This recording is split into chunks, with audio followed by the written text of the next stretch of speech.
le masque. Je vous souhaite à tous un bon dimanche. Amen. Et puis une bonne écoute surtout de la parole de Dieu. Qu'elle vous soit profitable. Amen. On va lire dans le deuxième livre des Chroniques, le deuxième livre des Chroniques. Nous lirons les 13 premiers versets du chapitre 33. Le livre des Chroniques, chapitre 33, les 13 premiers versets.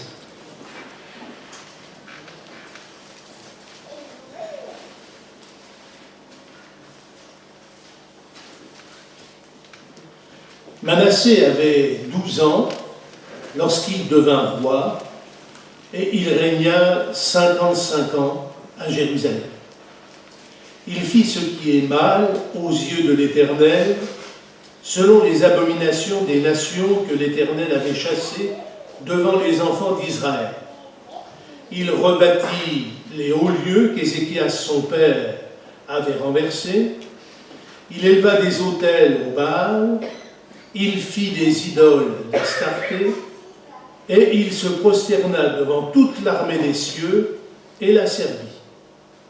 Il bâtit des autels dans la maison de l'Éternel, quoique l'Éternel lui dit, c'est dans Jérusalem que sera mon nom à perpétuité. Il bâtit des autels à toute l'armée des cieux, dans les 2 parvis de la maison de l'Éternel. Il fit passer ses fils par le feu dans la vallée des fils de Hinnom. Il observait les nuages et les serpents pour en tirer des pronostics. Il s'adonnait à la magie et il établit des gens qui évoquaient les esprits et qui prédisaient l'avenir. Il fit de plus en plus ce qui est mal aux yeux de l'Éternel afin de l'irriter. Il plaça l'image taillée de l'idole qu'il avait faite dans la maison de Dieu, de laquelle Dieu avait dit à David et à Salomon son fils, « C'est dans cette maison et c'est dans Jérusalem que j'ai choisi, parmi toutes les tribus d'Israël, que je veux à toujours placer mon nom.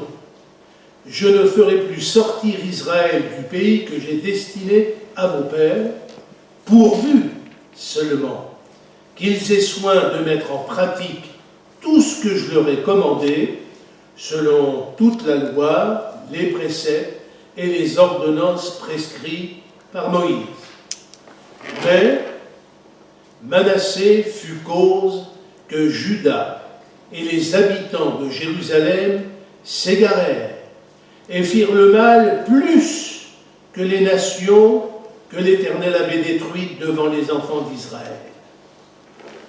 L'Éternel parla à Manassé et à son peuple, et ils n'y firent point attention. Alors, l'Éternel fit venir contre eux les chefs de l'armée du roi d'Assyrie, qui saisirent Manassé et le mirent dans les fers. Ils le lièrent avec des chaînes d'airain et le menèrent à Babylone. Lorsqu'il fut dans la détresse, il implora l'Éternel son Dieu, et il s'humilia profondément devant le Dieu de ses pères. Il lui adressa ses prières, et l'Éternel, se laissant fléchir, exauça les supplications et le ramena à Jérusalem dans son royaume. Et Manassé reconnut que l'Éternel est Dieu. Amen. Amen. La moindre chose qu'on puisse dire après la lecture de ce texte, c'est qu'avec Dieu, tout est possible. Amen. Rien n'est impossible à Dieu. La preuve, c'est ce roi impie, ce roi de Juda, qui a commencé à régner à l'âge de 12 ans. Il s'est assis sur le trône. Il a régné pendant 55 ans à Jérusalem. C'est d'ailleurs lui qui a eu le plus long règne parmi les rois de Juda. Et en quelque sorte, ce roi-là, impie, il fit ce qui est mal, et même de plus en plus ce qui est mal. Il était vraiment tombé plus bas qu'en bas. On aurait pu penser que l'Éternel l'aurait rejeté. On aurait pu penser que l'Éternel en avait fini avec lui, parce qu'il en avait trop fait. Mais voyez-vous, avec Dieu, tout est encore possible. Et parmi tous les rois de Juda, il a été certainement le pire. Pourtant, il était fils du roi Ézéchias. Alors excusez, je fais un petit peu d'histoire. Son père, le roi Ézéchias, était un bon roi.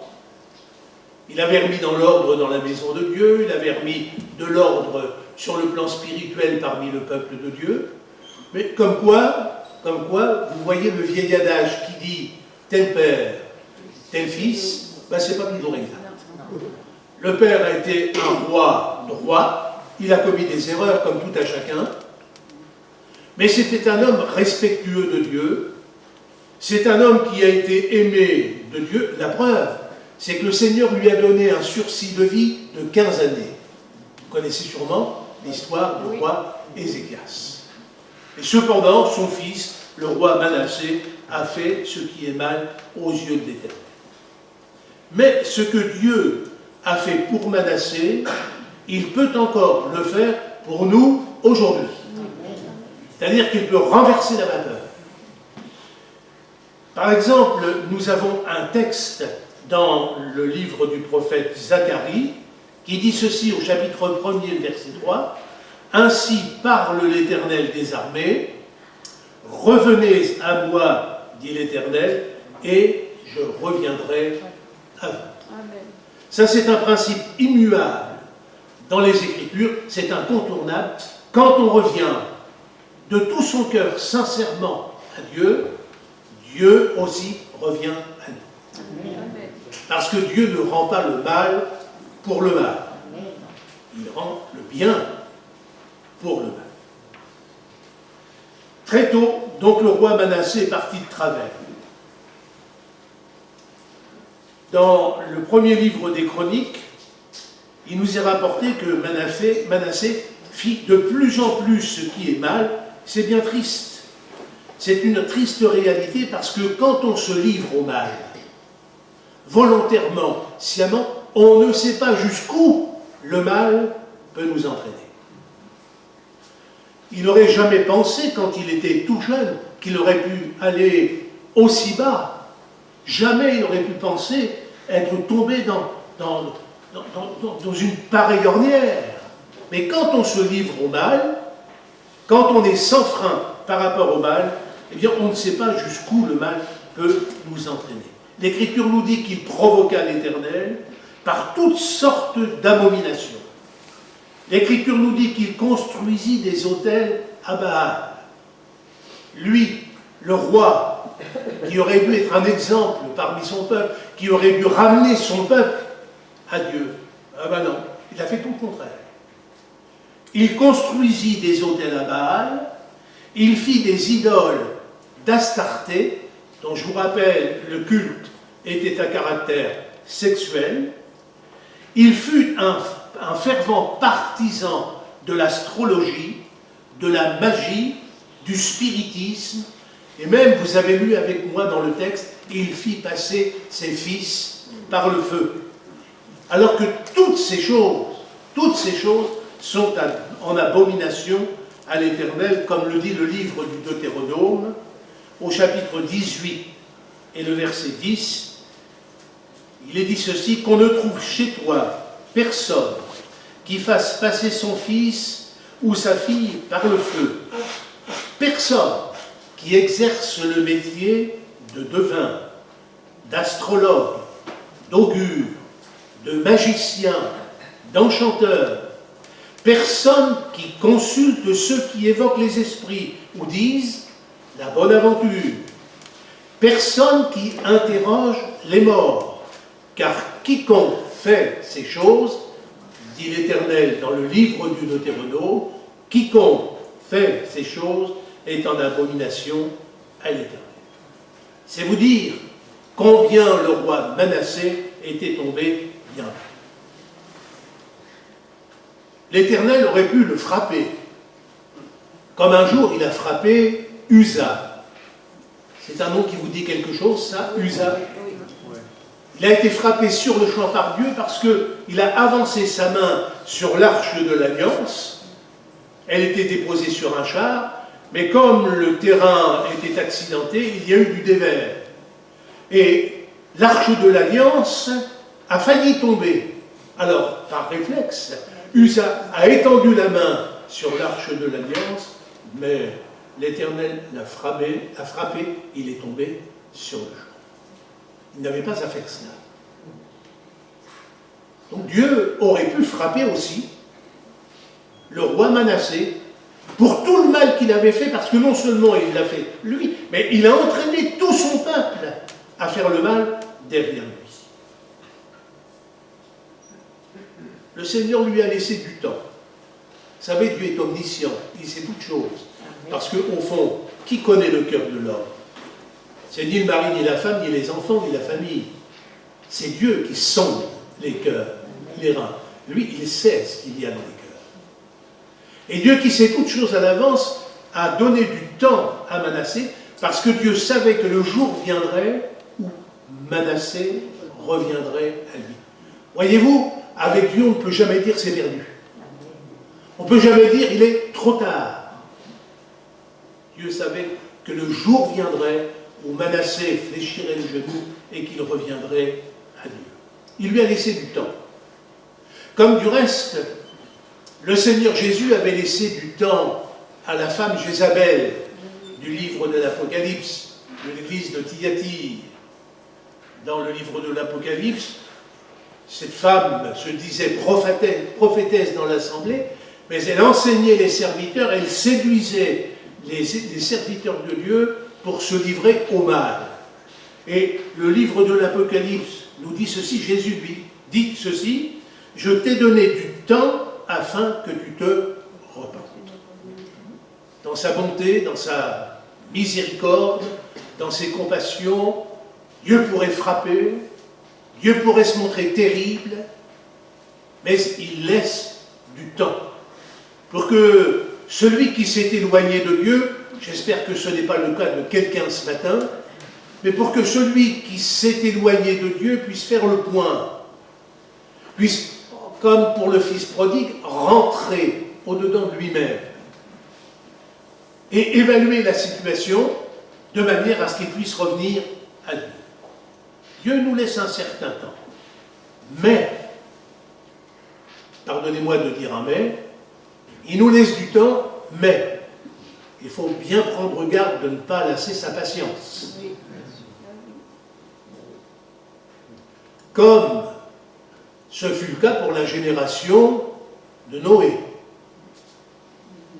Noé était le prédicateur de la justice, il parlait de Dieu, il ne cachait rien de ce que Dieu lui disait, il ne cachait rien au peuple, mais comme le peuple ne revenait pas, comme il s'enfonçait de plus en plus dans le mal, comme Manassé, eh bien la génération de Noé a péri sous les eaux du déluge. Oui, Dieu fait grâce. Oui, Dieu a de la patience. Oui, il nous donne du temps. Mais faisons bien attention de ne pas dépasser le temps, de ne pas lasser sa patience, parce qu'il y a un temps où Dieu ne pourra plus faire grâce. Est-ce que le Seigneur n'a pas fait pleuvoir un déluge de feu sur les villes de Sodome et de Gomorrhe? L'Écriture nous dit que le péché de ces villes-là était énorme, énorme. Le Seigneur a patienté. Le Seigneur a attendu que ça change, comme il peut attendre encore avec quelqu'un, en disant « je vais encore lui laisser du temps, un peu de temps, en espérant qu'il va revenir à son bon sens, en attendant qu'il va se ressaisir. » Et les villes de Sodome se sont enfoncées comme Manassé de plus en plus dans le mal, parce que quand on se livre au mal, et je parle à bon escient, on ne sait pas où le mal peut vous entraîner. Lui, il est allé en bas, et il est allé même plus bas qu'en bas. Donc Manassé provoqua l'Éternel en s'enfonçant dans le mal, mais Dieu savait que le jour viendrait où Manassé reviendrai à lui. Laissez-moi vous dire ce matin que pour ramener à lui un pécheur, Dieu a recours à plusieurs moyens. D'abord, le premier moyen qu'il utilise, c'est sa parole. Sa parole à travers laquelle il parle. Comme le dit Job, Dieu parle tantôt d'une manière par la prédication, peut parler par un chant, peut parler dans une prière à quelqu'un, peut parler par le moyen d'une louange qui s'élève. Dieu parle tantôt d'une manière, tantôt d'une autre. Seulement, Job, il ajoute ceci, mais l'homme n'y prend point garde. Quand même terrible. Dieu parle par sa parole, mais l'homme n'y prend point garde. C'est exactement ce qui s'est passé avec le roi Manassé. Dieu a parlé, il a emprunté son premier moyen pour ramener Manassé et son peuple à son bon sens. Les prophètes ont parlé de la part de Dieu, mais Manassé et son peuple ont fait la sourde oreille. Ils ont détourné le visage, c'est une parole de Dieu, mais on n'en tient pas compte. D'ailleurs, c'est le verset 10, on l'a lu. Au verset 10, il est dit que l'Éternel parla à Manassé et à son peuple, et ils n'y firent point attention. Voyez-vous, mes frères et mes sœurs, parfois nous pouvons parler avec beaucoup d'amour à un rétrograde. Je n'aime pas le mot, vous non plus, à quelqu'un qui ne vient plus, on va dire ça comme ça, à quelqu'un qui s'est lassé, à quelqu'un qui a invoqué 1000 raisons pour ne plus venir. On peut parler, quand on rencontre cette personne, on peut lui parler avec beaucoup d'amour, on peut l'exhorter avec toute douceur, on peut l'encourager, on peut l'inviter à revenir à l'église, en lui citant du reste les plus beaux versets de l'évangile. Mais cela, c'est insuffisant pour le ramener à l'église. Quand les dispositions du cœur n'y sont pas, on ne peut rien faire. Il faut qu'il y ait les dispositions du cœur. Au cas où quelqu'un resterait sourd au premier moyen que Dieu utilise pour ramener quelqu'un à lui, c'est-à-dire par le moyen de sa parole, au cas où quelqu'un resterait sourd à la voix de Dieu, Dieu peut avoir recours à un second moyen, et ce second moyen, je ne le souhaite à personne, c'est l'affliction. Comme ce fut le cas d'ailleurs pour le fils prodigue. Qu'est-ce qui a ramené le fils prodigue à la maison du Père? Ben, c'est son affliction. Il s'est retrouvé dans sa porcherie. Vous savez, ce qu'un homme a semé, il le moissonnera aussi, c'est un principe immuable dans les Écritures. Il s'est retrouvé dans sa porcherie, loin de tout et de tous. Il était dans le besoin, il avait faim, il aurait bien voulu manger. Les carouges que mangeaient les porcs qu'il gardait, personne ne lui en donnait. C'est son estomac, c'est son ventre, c'est son besoin, c'est l'affliction qui l'a ramené vers son Père. Et là, il s'est arrêté, il est redescendu au-dedans de lui-même, il a fait l'évaluation de sa vie, et il s'est dit, mais dans la maison de mon Père, il y avait du pain en abondance. Mais ici, moi, je meurs de faim. Il s'est ressaisi. L'affliction a été pour lui un moyen de salut. Il a dit, je me lèverai, je retournerai vers mon Père et je lui dirai, ah, attention, il ne revient pas vers son Père avec un bouquet de fleurs ou avec 2 ou 3 porcelets dans ses bras pour les donner à son Père. Mais il revient dans la maison de son Père, tout sale, tout crotté, en haillons, il a la tête basse, il a le courage de lui dire, mon Père, j'ai péché contre le ciel et contre toi. Il n'y a pas de pardon sans repentance, mes frères et mes sœurs. Peut-être vous allez trouver que je suis dur ce matin en vous disant cela, mais c'est la vérité. Il n'y a pas de pardon sans véritable repentance. Mon Père, j'ai péché contre le ciel et contre toi. Il va même jusqu'à dire, je ne suis plus digne d'être appelé ton fils, traite-moi comme l'un de tes serviteurs, comme l'un de tes mercenaires. Il ne veut pas retrouver sa position de fils. Il est d'accord pour être à la dernière position dans la maison de son père. Mon père, j'ai péché contre le ciel et contre toi. Donc, quand on est sourd à la volonté de Dieu, à la parole de Dieu, Dieu peut utiliser ce second moyen qu'est l'affliction, et quand on résiste à Dieu, Dieu peut hausser le ton. Ce fut le cas d'ailleurs du psalmiste. J'ai remarqué au psaume 119, le verset 67, le psalmiste dit ceci dans ce psaume: « Avant d'avoir été humilié, je m'égarais, maintenant j'observe ta parole. » Or, dans plusieurs versions, la version de Jérusalem et puis d'autres versions, avant d'avoir été affligé. Voilà ce que le texte biblique dit. Avant d'avoir été affligé, je m'égarais. Il était sourd à la voix de Dieu. Dieu, certainement, parlait par la bouche des prophètes, mais il n'en tenait absolument pas cas. Il ne faisait aucun cas de la parole de Dieu. Et quand Dieu a employé son second moyen pour ramener le psalmiste à son bon sens et à lui, alors, avant d'avoir été affligé, je m'égarais, mais maintenant, dans mon affliction, j'observe ta parole. Alors personne ne souhaite que Dieu utilise son second moyen pour nous ramener à lui. J'espère que sa parole sera suffisante. Oui ou non? J'espère que par le moyen de l'écriture, quand Dieu parle, par le moyen de sa parole, seront assez sages, seront assez lucides pour reconnaître la voix de Dieu, reconnaître l'appel de Dieu, qui nous rappelle à lui par le moyen de sa parole. Mais si Dieu utilise l'affliction parce que nous n'en avons fait qu'à notre tête, parce que nous nous sommes endurcis, parce que nous n'avons pas voulu entendre sa voix, alors il utilisera l'affliction, mais je voudrais quand même vous dire que si Dieu utilise l'affliction, il ne nous laissera jamais sur le carreau. Jamais. Jamais. Il mesure les choses. Parce que dans ma Bible et dans la vôtre, il est écrit ceci: Dieu fait la plaie, eh oui, mais il la bande. Béni soit son nom. Il ne nous laisse pas sur le carreau. Il est capable de faire la plaie. Parce qu'il sait que ça nous sera salutaire. Il sait que c'est par ce moyen-là qu'on réfléchira pour revenir à lui. Il fait la plaie, mais il la bande. Et l'Écriture ajoute, il blesse et sa main guérit. D'ailleurs, le livre des Lamentations ajoute que lorsque Dieu afflige, il a compassion selon sa grande miséricorde.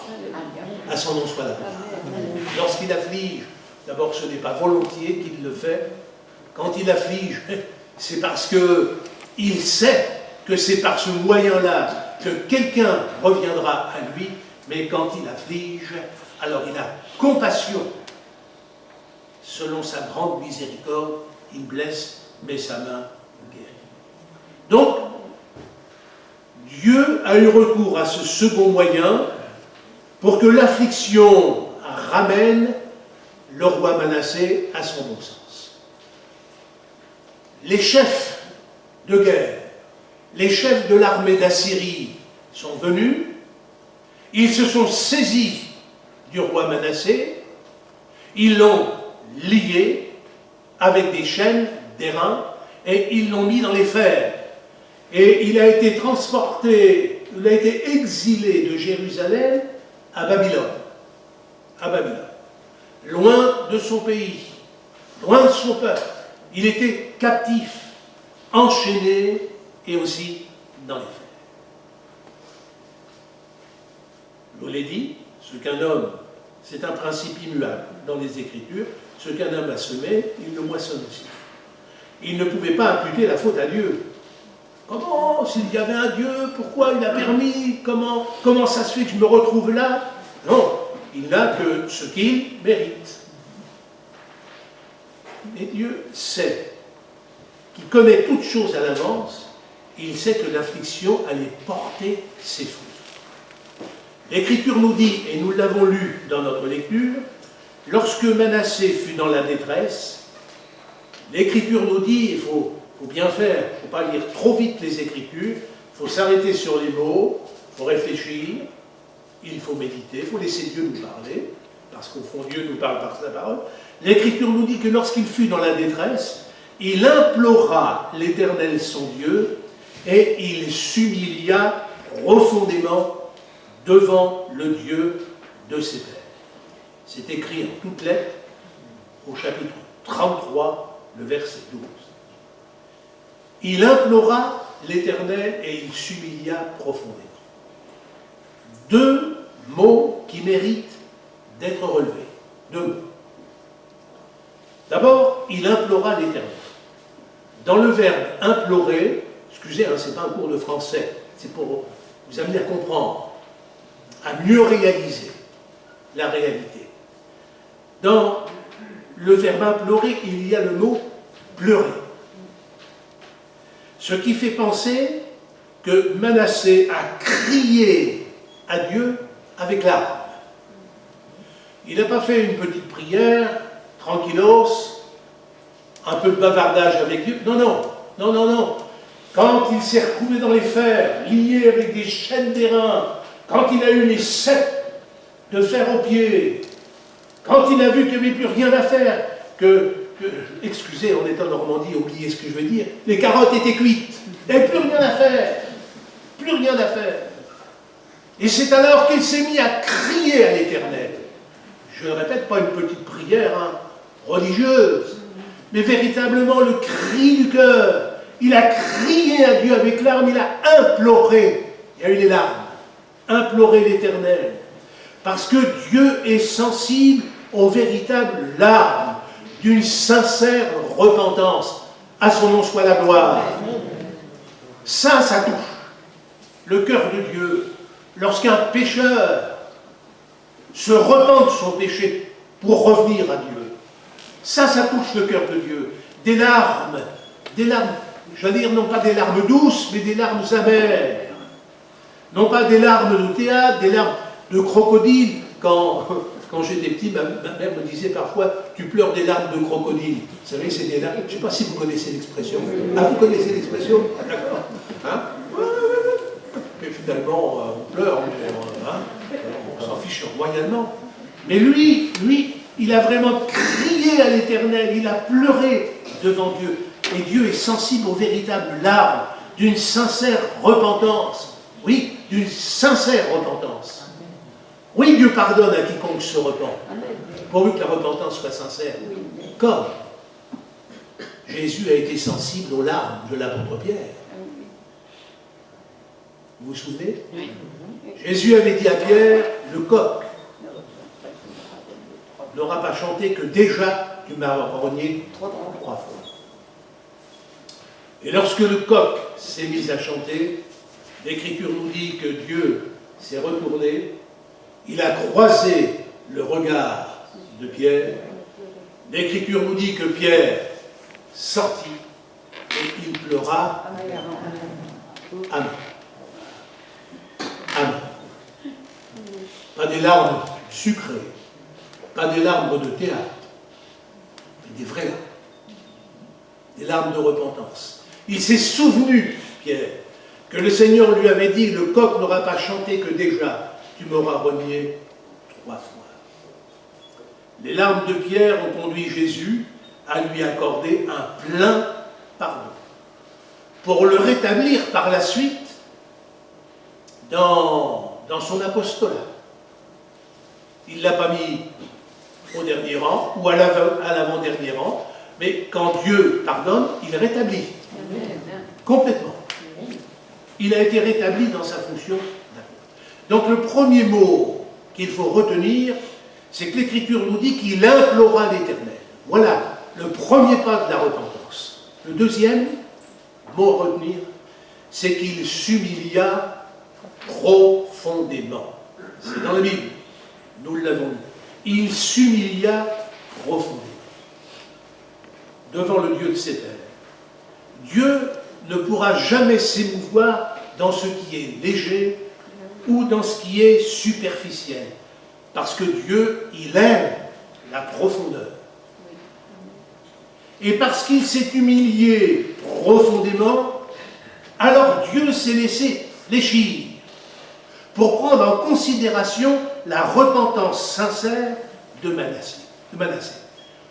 Dieu s'est laissé fléchir devant les larmes et devant l'humiliation profonde de Manassé. Alors, moi, je ne sais pas, hein, ça me bouscule. Ça me bouscule complètement. Je suis subjugué par le texte qui dit « Dieu se laissa fléchir ».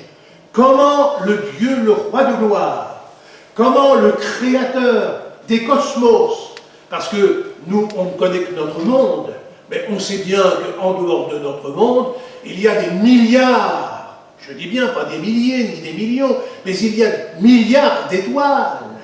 Quand l'Écriture parle des cieux, elle ne dit pas les cieux seulement, elle dit les cieux des cieux. Parce que derrière les cieux, il y en a d'autres, et derrière les autres, il y en a encore d'autres. Dieu est le Dieu de l'infiniment grand, comme de l'infiniment petit. Et ce qui me bouleverse, ce qui me culbute, passez-moi mes expressions, c'est que devant les larmes de Manassé, qui a déchiré non pas ses vêtements, mais il a déchiré son cœur devant Dieu, il s'est humilié profondément, il a reconnu sa folie, il a reconnu son péché, il a reconnu ses turpitudes devant Dieu, et quand Dieu a vu les larmes et l'humiliation profonde de ce roi impie, Dieu s'est laissé fléchir. Est-il possible que Dieu se laisse fléchir devant les larmes d'un homme pécheur, devant un atome de poussière, parce qu'au fond c'est ce que nous sommes, avec nos cravates, notre parfum et tout ce que vous voulez bien. On n'est rien d'autre qu'un atome de poussière. Oui ou non? Oui. Comment se fait-il que Dieu se soit laissé fléchir? Je vous dis, ça me culbute. Eh bien oui, les larmes véritables, la repentance véritable, l'humiliation profonde d'un pécheur qui s'humilie devant Dieu, ramène Dieu en quelque sorte à lui pardonner et à le rétablir complètement. C'est merveilleux. On ne peut pas dire que tout est fini quand on a Dieu. Rien n'est fini avec Dieu. Rien n'est fini. Dieu s'est ému. Mais il ne peut pas s'émouvoir dans du superficiel. Parce que, je le répète, Dieu aime la profondeur. C'est important de le dire. Quelle que soit la gravité du mal qu'on ait fait avant la conversion, ou qu'on ait fait après la conversion. Dieu, qui est amour, pardonne à quiconque se repent. On va citer le texte de Zacharie au chapitre 1er, verset 3. Ce texte dit ceci: quand on revient à Dieu de tout son cœur, Dieu aussi revient à nous. Amen. En son temps, le prophète Ésaïe disait à son peuple, des versets que nous devrions connaître par cœur, des versets que nous devrions accrocher à notre ceinture pour les visiter plus souvent, pour les réciter plus souvent, et pourquoi pas, ça ne serait pas un péché, de les apprendre par cœur, pour qu'ils reviennent de temps en temps à notre mémoire. Eh bien, en son temps, Ésaïe disait à son peuple que le méchant abandonne sa voie et l'homme d'iniquité ses pensées, qu'il retourne à l'Éternel, qui aura pitié de lui, à notre Dieu qui ne se lasse pas de pardon. Il n'est pas de la nature de Dieu de rendre le mal pour le mal, mais dans son amour infini, il rend le bien pour le mal. Dieu aurait pu rester sourd aux supplications de Manassé. Dieu aurait pu dire, tu en as tellement fait, tu te rends compte ce que tu as fait, tu as consulté les magiciens, tu as consulté ceux qui évoquent les esprits des morts, les spirites, tu as exercé la magie, tu as fait passer ton fils par le feu, tu as construit des autels païens sur les hauts lieux, et même, tu as fait l'idole d'Astarté, tu as construit des autels dans ma maison, dans le temple de Jérusalem. Tu peux toujours crier, tu peux toujours pleurer. Dieu aurait pu dire cela. Il aurait pu lui dire, mais je vais prendre la monnaie de ta pièce. Dieu aurait pu rester sourd aux supplications de Manassé. Il aurait pu détourner son visage pour ne pas voir ses larmes. Qu'est-ce que vous voulez? Dieu n'est pas un Dieu impitoyable. La Bible dit, si nous sommes infidèles, Dieu demeure fidèle, parce qu'il ne peut se renier lui-même. Il y a des textes quand même qui nous renversent. Il y a des textes qui nous renversent. Au point où il était tombé, eh bien, ce verset-là, il a encore de la valeur.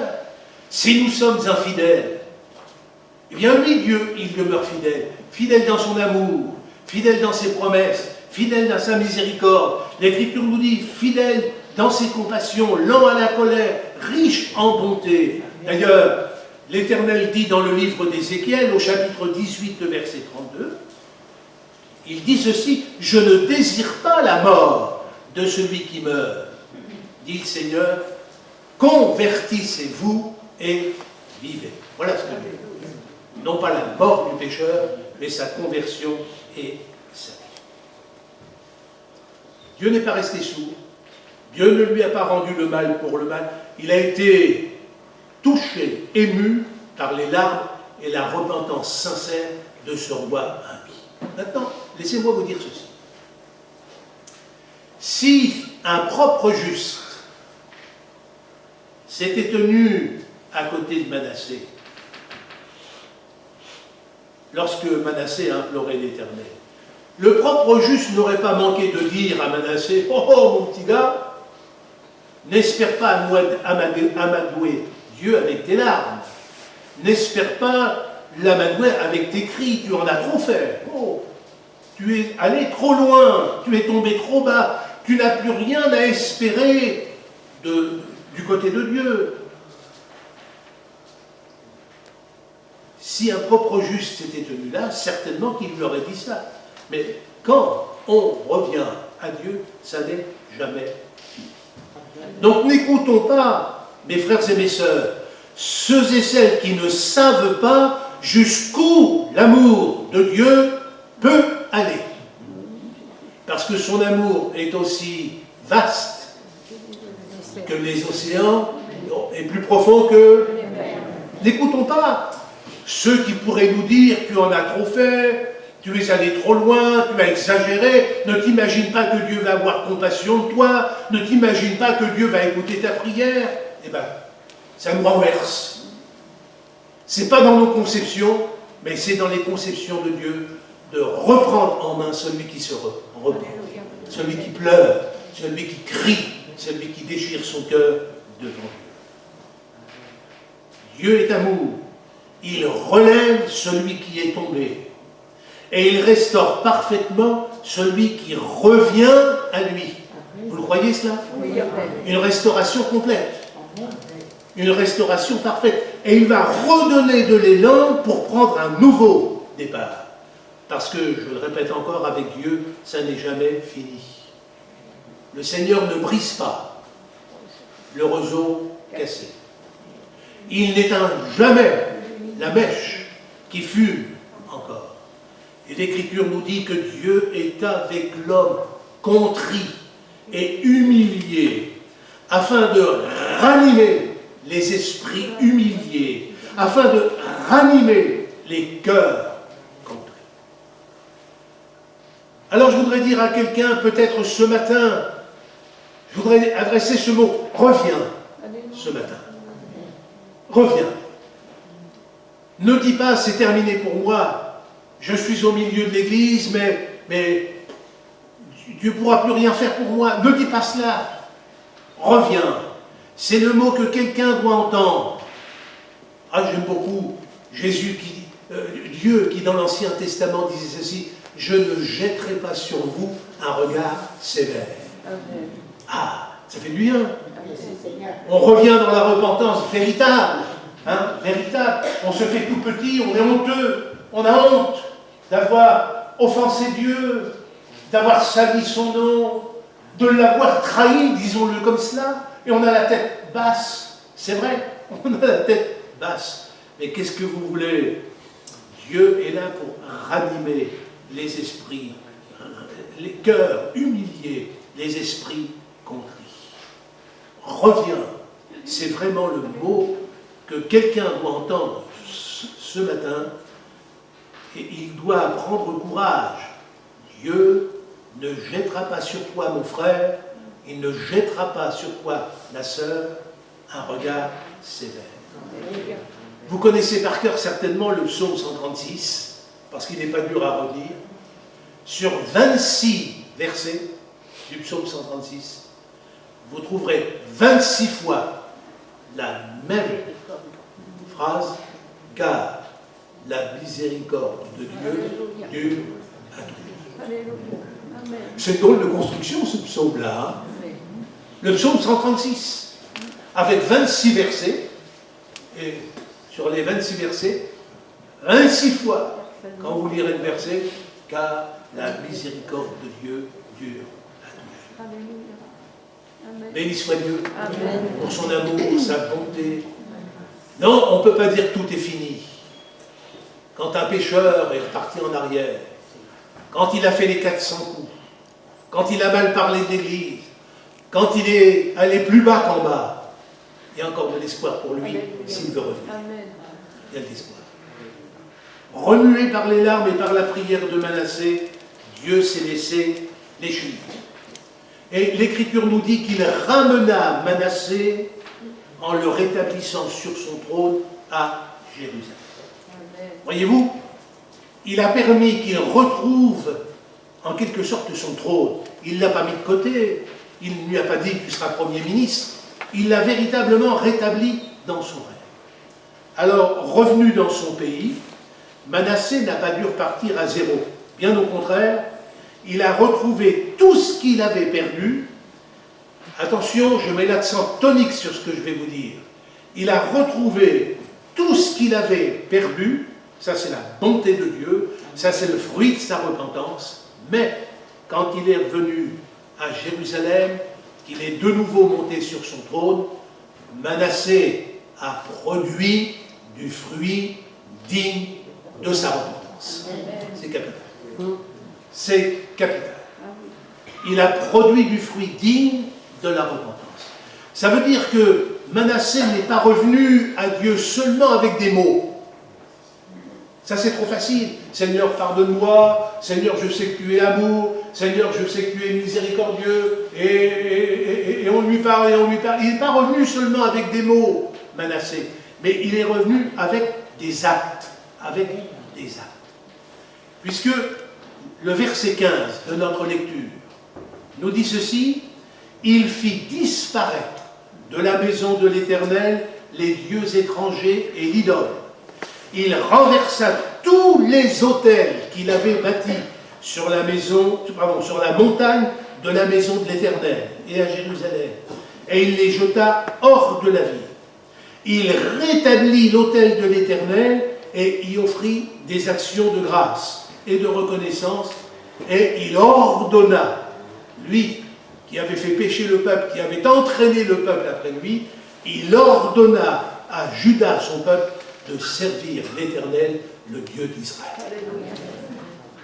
C'est ça la repentance, la véritable repentance. C'est de produire, lorsque le Seigneur nous a pardonné, lorsqu'il nous a rétablis, lorsqu'il nous a restaurés, c'est de produire du fruit digne de la repentance. Non? Il me semble.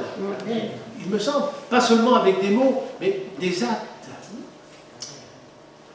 Je voudrais vous dire que dans la mesure où c'est possible, lorsque Dieu nous a pardonné, si on peut réparer le mal qu'on a fait, il faut le faire.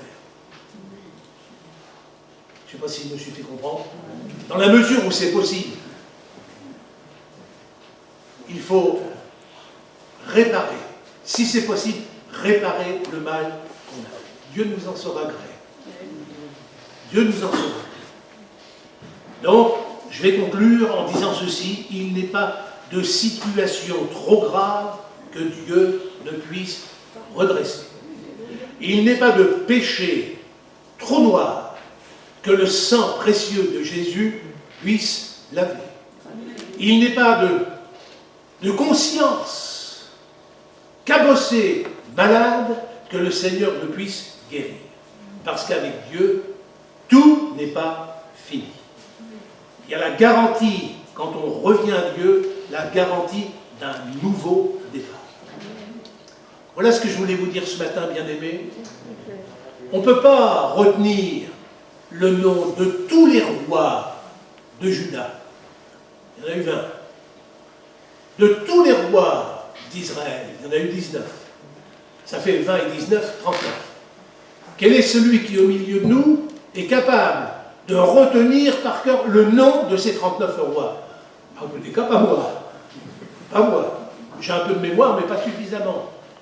Il y a une chose qu'on ne peut pas, en quelque sorte, qu'on est obligé, voilà, il y a une chose qu'on est obligé de retenir, c'est le nom du roi Manassé. Parce que là, il fait tout à fait exception. Lui, on est obligé de le retenir, Manassé, roi Juda. Donc, mes frères et mes sœurs, gardons bien en vue ce verset d'Ésaïe, au chapitre 55, qui dit ceci, que le pécheur abandonne sa voie, et l'homme d'iniquité ses pensées, qu'il retourne à l'Éternel, qui aura pitié de lui, à notre Dieu, qui ne se lasse pas de pardonner. Gloire à son nom. Oui, tous les rois de Juda, on ne peut pas les citer, mais il y en a un qu'on ne peut pas oublier, c'est celui de Manassé qui nous parle de la bonté, de l'amour de Dieu, de la fidélité de Dieu. Si nous sommes infidèles, lui, il demeure fidèle. Que son nom soit béni et qu'il soit sanctifié parmi nous. Merci Seigneur pour ta parole.